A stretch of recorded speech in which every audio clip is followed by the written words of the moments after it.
皆さん、こんにちは。ひなです。いつもポッドキャストを聞いてくださってありがとうございます。私は仕事でもプライベートの旅行でも海外によく行きます。今年も何回か海外に行きました。だから今日のニュースは私にとって他人事、関係ないことではありません。それがどんなニュースかというと、パスポートの値段が安くなるというニュースです。このニュースはいいことだと思いますか？悪いことだと思いますか？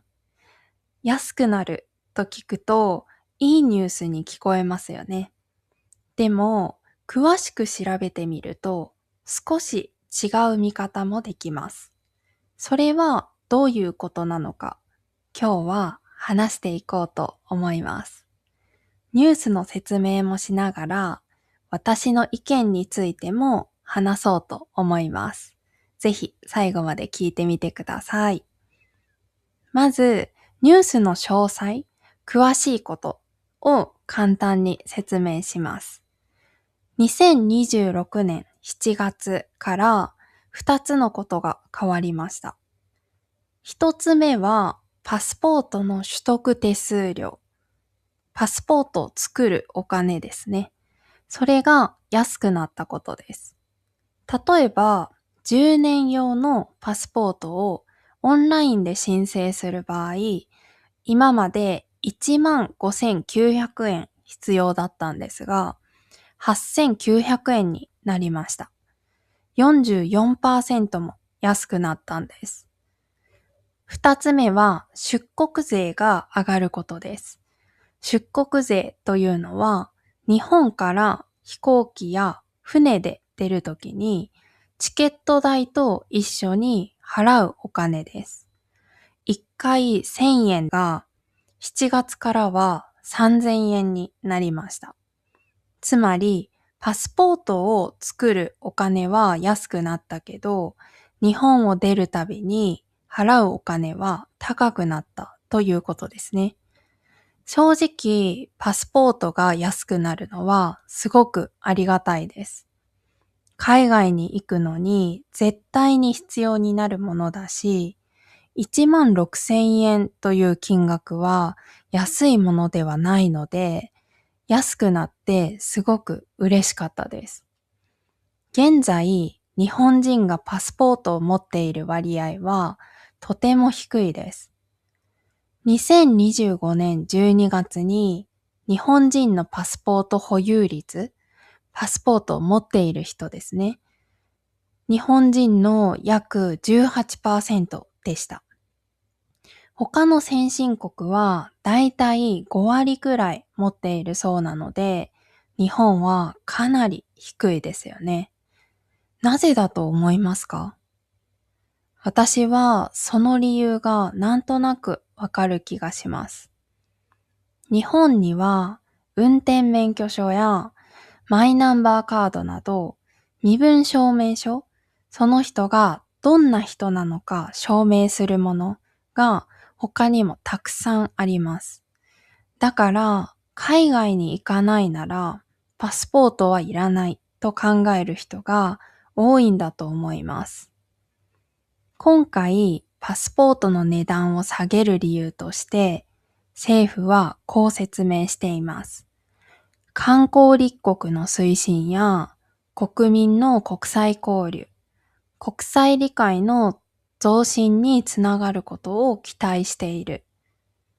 何と言っていたかわかりましたか？この言葉はちょっと難しいですよね。つまり簡単にすると、日本人が海外に行ったり、外国人が日本に来たりして、いろんな国について理解してほしいということですね。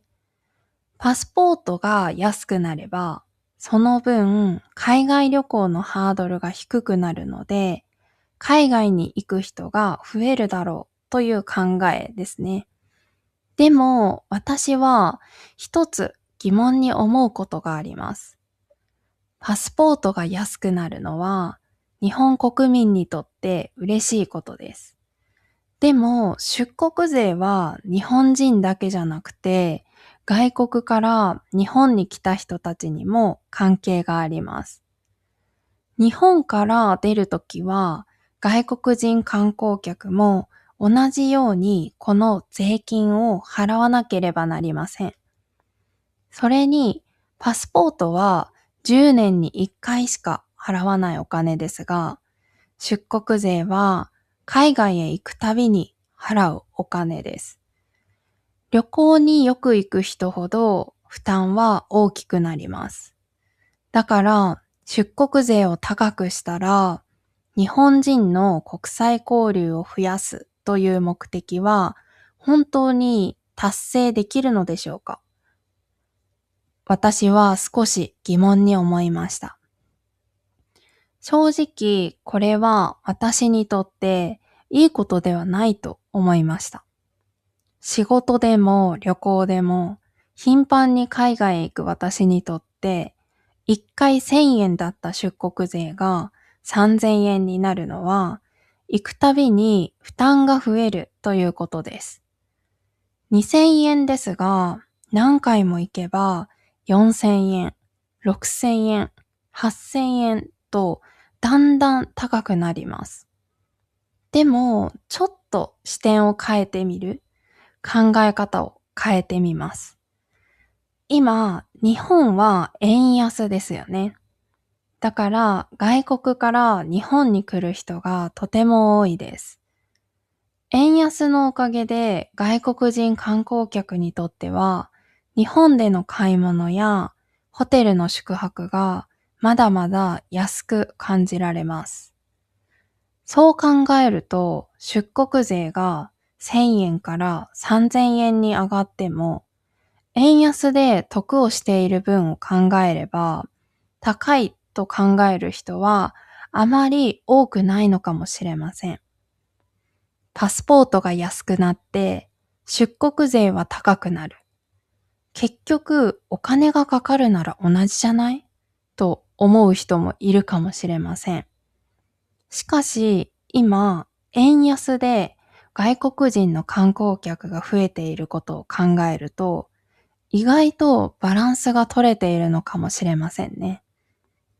最初にパスポートが安くなるというニュースを見たとき、私はやった嬉しいと思いました。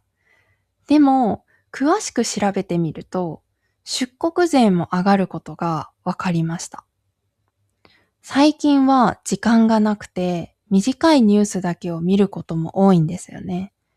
それに、たくさんの会社のニュースを調べないで、一つの会社のニュースを調べるだけの時もあります。でも、一つだけ調べるのではなく、背景まで調べてみると、見え方が変わることがあります。私は今回、このニュースを見て、一つの情報だけで判断しないことの大切さを改めて感じました。それから他の国ではどうなのかを調べることも大事だと思いました。日本では初めてのことでも他の国ではすでに始めていることもあるかもしれないので、それを見ていいことなのか悪いことなのかを判断できたらもっといいと思うからです。皆さんの国にはパスポートのニュースや出入国、国を出たり入ったりすることですね。その時に何か問題がありますか？日本のように最近変わったことはありますか？もしよかったらコメントで教えてください。私との日本語レッスンでは今日の話のように日本や世界のニュースを使って自分の意見を伝える練習もしています。自分の意見を日本語で言えるようになりたいという方は、ぜひレッスンにも来てみてください。では、今日はここまでです。今日も最後まで聞いてくれてありがとうございました。また次のポッドキャストでお会いしましょう。さよなら。